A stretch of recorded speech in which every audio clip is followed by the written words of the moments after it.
बहुत से लोग ये क्वेश्चन करते हैं कि एक्सेल के अंदर अगर हमें फॉर्मूलेस लगाने आते हैं तो क्या हम इजीली रिपोर्टिंग कर सकते हैं। तो इसका आंसर है यस, बट ऐसा जरूरी नहीं है कि आपको रिपोर्टिंग करने के लिए फॉर्मूलेस की नॉलेज होनी चाहिए। एंड इवन ऐसा देखा गया है, अगर आप एक्सेल फाइल के अंदर बहुत ज़्यादा फॉर्मूलेस यूज करते हैं तो उससे क्या होता है, आपकी फाइल का साइज इंक्रीज हो जाता है, जिससे आपकी फाइल की एफिशिएंसी जो है वो डिक्रीज हो जाती है और आपकी फाइल स्लो हो जाती है। तो अगर आप बिना फॉर्मूलेस को यूज किए हुए कोई समरी क्रिएट करना चाहते हैं या फिर आपको रिपोर्टिंग करना चाहते हैं तो आप इजीली कर सकते हैं, पर उसके लिए आपको पाइवट टेबल्स की नॉलेज होना बहुत जरूरी है। हेलो फ्रेंड्स, मेरा नाम है प्रदीप कुमार और मैं आप सभी का स्वागत करता हूं एम डेटा ऑफ इनोवेटिव्स के यूट्यूब चैनल पे। अगर आप इस चैनल पे नए हैं एंड एक्सेल से रिलेटेड कोई भी इंटरेस्टिंग चीज सीखना चाहते हैं तो इस चैनल को सब्सक्राइब करें and press the bell icon, ताकि इस तरह के इंटरेस्टिंग एंड नॉलेजेबल वीडियोस आप कभी मिस ना कर पाए। फ्रेंड्स, आज का वीडियो बहुत ज्यादा इंटरेस्टिंग होने वाला है क्योंकि आज ये पहला वीडियो है पाइवट टेबल सीरीज का।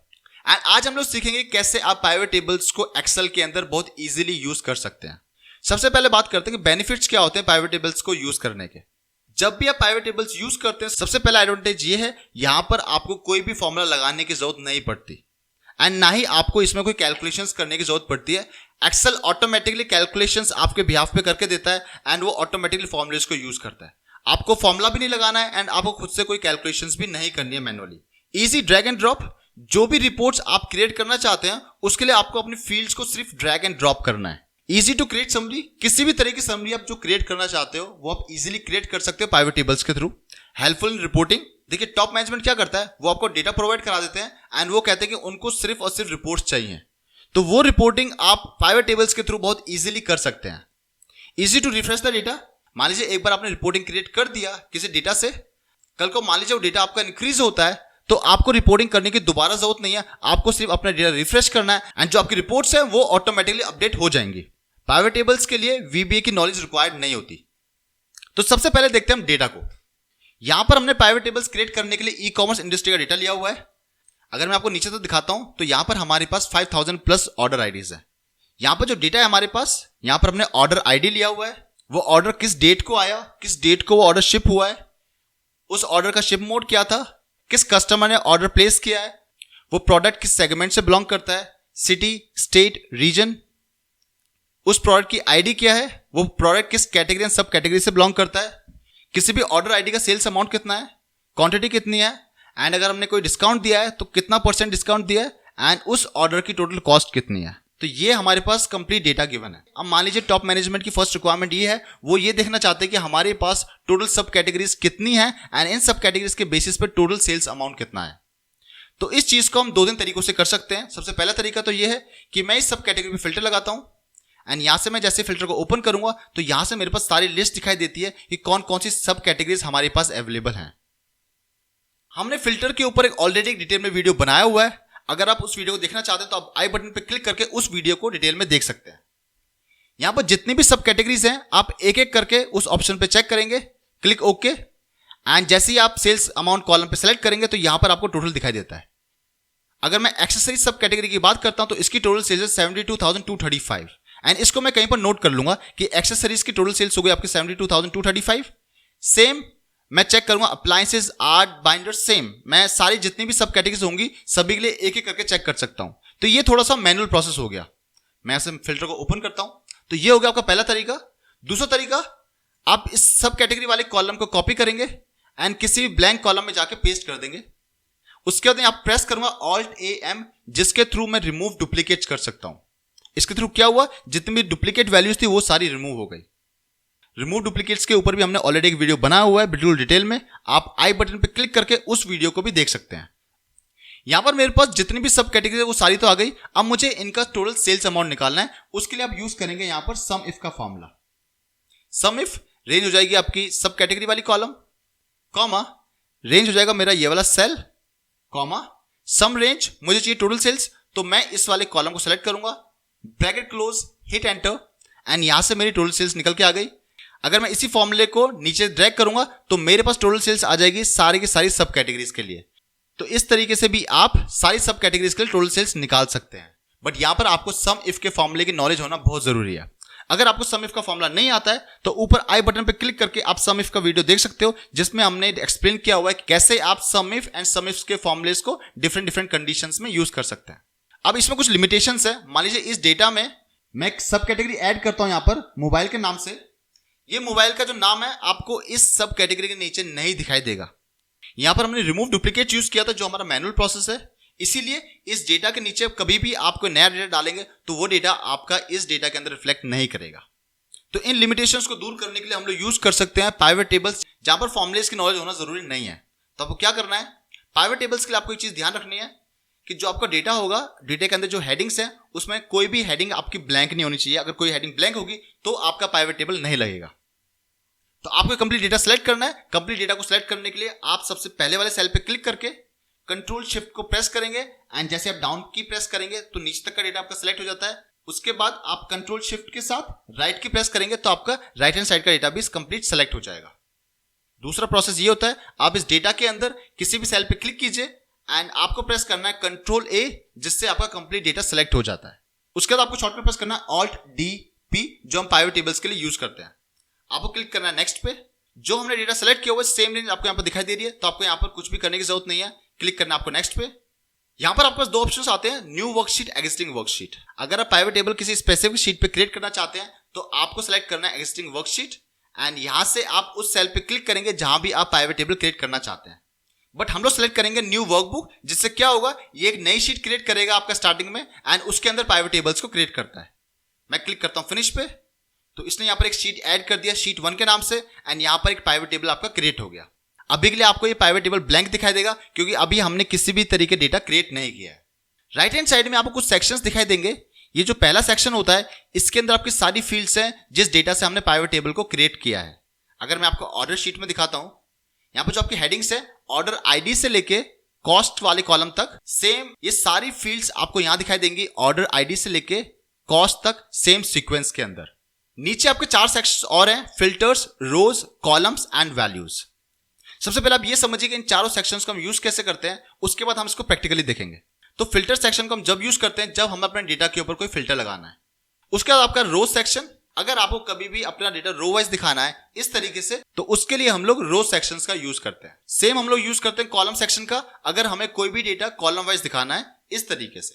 वैल्यू सेक्शन का हम लोग यूज करते हैं अगर हमें कोई भी कैलकुलेशंस करनी है, मैनुअली नहीं, हम लोग खुद से कोई कैलकुलेशंस नहीं करने वाले, बट यस जो डेटा हमारे पास गिवन है उस डेटा में से जो आउटपुट हम चाहते हैं वो नंबर फॉर्म में चाहते हैं, नंबर फॉर्मेट्स में कुछ कैलकुलेशंस के बेसिस पे चाहते हैं, तो उसके लिए हम लोग इस वैल्यूज वाले सेक्शंस का यूज करते हैं। अब मैं चाहता हूं ऑर्डर वाली शीट पे, यहां पर हमने एक समरी क्रिएट की हुई है। सेम समरी अगर पाइवट टेबल के थ्रू क्रिएट करना चाहता हूं तो कैसे कर सकते हैं, यहां पर हमने 2 कॉलम लिए हुए हैं, सब कैटेगरी एंड टोटल सेल्स। यहां पर मैं लिख देता हूं ये हमारे पास टोटल सेल्स। मैं पाइवट टेबल वाली शीट पे वापस जाऊंगा। यहां पर जितनी भी आपको फील्ड्स दी हुई हैं अपने रिक्वायरमेंट के हिसाब से आपको ये फील्ड्स यहां से ड्रैग करके इन चारों सेक्शंस में डालना है जैसी रिपोर्टिंग आप चाहते हैं। अब मान लीजिए मैं यहां से इस सब कैटेगरीज वाली फील्ड्स को ड्रैग करके ड्रॉप करता हूं रोज वाले सेक्शन में, तो यहां पर आपको देखिए रो वाइज आपको सारी की सारी सब कैटेगरीज दिखाई देती हैं। यहां पर जो भी डेटा आपको दिखाई देगा वो यूनिक होगा और डुप्लीकेट नहीं होगा। अब यहां पर हमारे पास सब कैटेगरीज आ गई। अब इन सारी सब कैटेगरीज के लिए मैं टोटल सेल्स देखना चाहता हूं, तो हम क्या करेंगे, यहां पर हमारे पास सेल्स वाला कॉलम है, सेल्स अमाउंट वाला, इसको हम ड्रैग करेंगे वैल्यू सेक्शन के अंदर, क्योंकि हमें क्या करना है, हमें सेल्स वाले कॉलम का टोटल देखना है। तो जैसे हमने यहां पर ड्रैग किया, इसने हमें सेल्स वाले कॉलम का टोटल दिखा दिया। इन सारी सब कैटेगरीज के लिए ये मेरे पास टोटल सेल्स निकल के आ गई।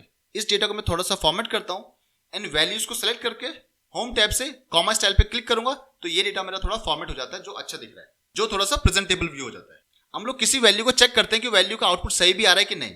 यहां पर मेरे पास एक सब कैटेगरी है पेपर, इसकी वैल्यू को मैं यहां से कॉपी करता हूं कंट्रोल सी से एंड मैं ऑर्डर्स के अंदर जाके यहां पर पेपर्स वाली वैल्यू के सामने पेस्ट करता हूं एंड अगर आप इन दोनों वैल्यूज को मैच करेंगे 37897.928 सेम वैल्यू आपको यहां पर दिखाई देती है, जिसका मतलब एक्सेल ने आपको बिल्कुल करेक्ट कैलकुलेशन करके दी है। अगर आप ध्यान से देखें तो यहां पर हमने कोई भी फॉर्मूला यूज नहीं किया एंड बिना फॉर्मूला यूज किए एक्सेल ने आपको आउटपुट दे दिया। तो ऐसे हम देख सकते हैं कि हमारी सारी सब कैटेगरीज के लिए टोटल सेल्स अमाउंट कितना है। अब अगर मैं देखना चाहता हूं कि हमारी कैटेगरी वाइज टोटल सेल्स कितनी हुई है, तो यहां से मैं सब कैटेगरीज को यहां से बाहर निकालूंगा एंड मैं कैटेगरीज वाली फील्ड को यहां से ड्रैग एंड ड्रॉप करूंगा रो सेक्शन के अंदर, तो इस तरीके से आपका आउटपुट दिखाई देगा। जहां पर पहले आपके पास सब कैटेगरीज थी वहां पर आपके पास अब कैटेगरीज आ गई। इन्हीं कैटेगरीज को अगर मैं कॉलम फील्ड्स के अंदर मूव करता हूं तो आपका डेटा कॉलम वाइज आता है। आप देखेंगे आपका डेटा जो है वो कॉलम वाइज दिखाई दे रहा है एंड इसी को अगर आप रो में मूव करते हैं तो आपका डेटा रो वाइज दिखाई देता है। इसके अंदर अगर मैं सब कैटेगरीज को ऐड करता हूं, मान लीजिए सब कैटेगरीज को यहां से मूव करके मैं कैटेगरीज के नीचे डाल देता हूं, तो आपको जो डेटा है वो कैटेगरी एंड सब कैटेगरी वाइज दोनों दिखाई देगा। सबसे पहले दिखाएगा ये कैटेगरी, आपके मेन कैटेगरी है ऑफिस सप्लाईज, उसकी टोटल सेल्स है 345,605। इस ऑफिस सप्लाईज के अंदर ये सारी कैटेगरीज आती हैं एंड ये उनकी सेल्स की वैल्यू है। एंड इन सेल्स वैल्यू को अगर आप टोटल करेंगे यहां से लेके यहां तक, तो आपका जो आउटपुट है वो इसके इक्वल आएगा, जैसे आप देख पाएंगे। इसको यहां से मैं रिमूव करता हूं।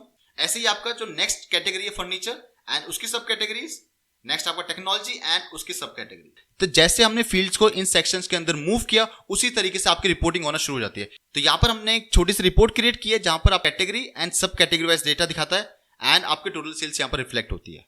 यहां से मैं कैटेगरी को रिमूव करता हूं। अब मेरे पास डेटा जो है वो अगेन सब कैटेगरी वाइज आ गया। अब मैं डेटा को शॉर्ट करना चाहता हूं, तो जिस कॉलम के थ्रू आप डेटा को शॉर्ट करना चाहते हो, आप चाहे सब कैटेगरी वाइज शॉर्ट कीजिए, चाहे आप अमाउंट वाइज शॉर्ट कीजिए, तो किसी भी सेल पे आप राइट क्लिक करेंगे एंड शॉर्ट के अंदर जाके जैसे आप शॉर्ट करना चाहते हैं आप शॉर्ट कर सकते हैं। यहां पर मैंने शॉर्ट किया है लार्जेस्ट टू स्मॉलेस्ट। मैं कंट्रोल जी करता हूं तो मेरे पास पहले जैसा डेटा आ गया। यहां पर मैं सिर्फ और सिर्फ टॉप 5 वैल्यूज देखना चाहता हूं कि हमारे पास टॉप 5 सब कैटेगरीज कौन सी हैं जहां पर मैक्सिमम सेल्स हुई है। तो उसके लिए आप इस फिल्टर को ओपन करेंगे। यहां पर आपको जाना है वैल्यू फिल्टर्स में एंड यहां से आप सेलेक्ट करेंगे टॉप 10। यहां 10 की जगह मैं डालूंगा 5 एंड क्लिक ओके। तो अब आपको वो टॉप 5 सब कैटेगरीज दिखाई देंगी जहां पर आपकी मैक्सिमम सेल्स हुई है। यहां से मैं इस फिल्टर को क्लियर करता हूं।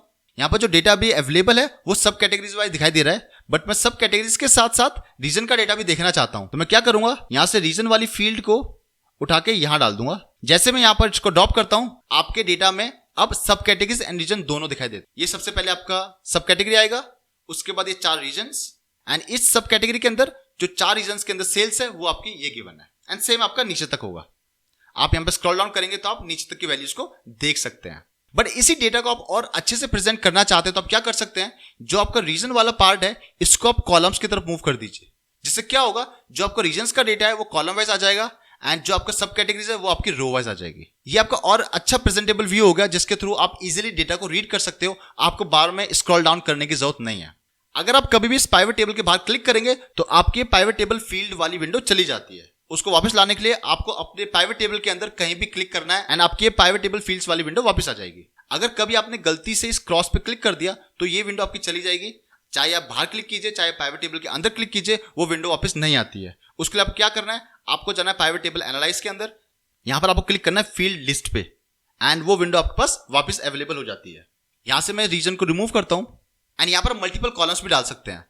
मान लीजिए सेल्स के साथ में क्वांटिटी भी डालना चाहता हूं, तो जैसे मैं इस क्वांटिटी को यहां से यहां मूव करूंगा तो यहां पर टोटल क्वांटिटी आपको दिखाई देगी। एंड सेम ऐसे अगर आप कॉस्ट को यहां से मूव करेंगे तो यहां पर कॉस्ट का डेटा भी दिखाई देता है। यहां पर जो सेल्स का अमाउंट है वो टोटल है, बट मैं टोटल की जगह एवरेज सेल्स अमाउंट देखना चाहता हूं। तो आप क्या करेंगे, इस सेल्स वाले कॉलम पे सिलेक्ट करके तो आपको जाना है वैल्यू सेक्शन में। यहां पर आप सेल्स अमाउंट पे क्लिक करेंगे एंड यहां पर आपको जाना है वैल्यू फील्ड सेटिंग्स में। बाय डिफॉल्ट ये आपको सम दिखाता है, बट यहां से आप एवरेज भी सिलेक्ट कर सकते हो। Click okay. तो अब आपको ये एवरेज अमाउंट दिखाएगा सेल्स का। तो इस तरीके से आप अपनी कैलकुलेशंस भी चेंज कर सकते हो। आपको टोटल चाहिए, आपको सम कराना है, आपको काउंट कराना है, आपको एवरेज चाहिए, जो भी चाहिए आप वहां से सेलेक्ट कर सकते हैं। फ्रेंड्स, आपके लिए एक होमवर्क है। जैसे हमने पाइवट टेबल यहां पर क्रिएट किया है, आपको भी एक पाइवट टेबल क्रिएट करना है एंड इस डेटा के अंदर अगर आप ध्यान से देखें ऑर्डर डेट के ऊपर, यहां पर हमारे पास 4 इयर्स का डेटा है, 2016, 17, 18 एंड 19।